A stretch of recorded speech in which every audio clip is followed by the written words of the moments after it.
দীর্ঘদিনের ঐতিহ্য মেনে তেহট্টের নিশ্চিন্তপুরে অনুষ্ঠিত হলো বাবা হাঁড়িরামের পুজো। এই পুজো ঘিরে ভক্তদের মধ্যে থাকে চরম উন্মাদনা।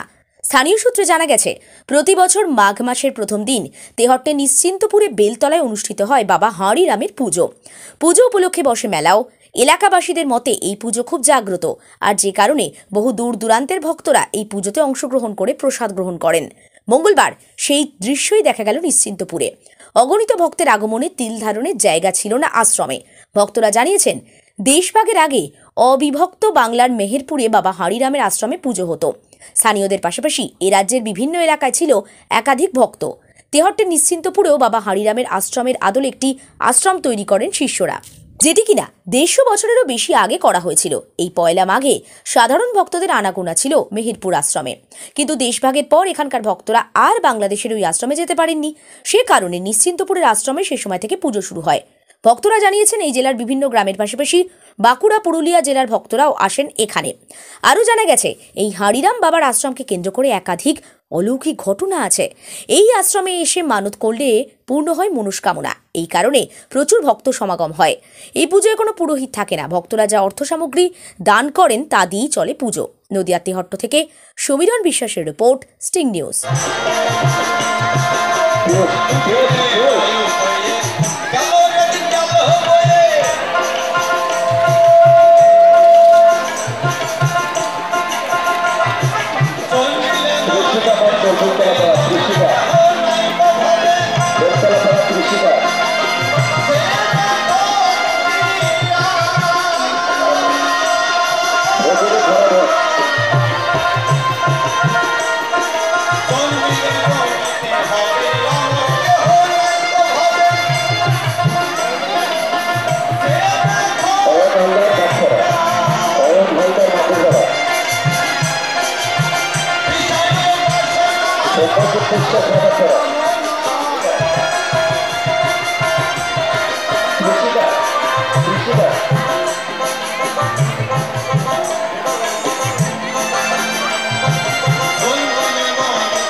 শুভঙ্কর মন্ডল বেলতলা।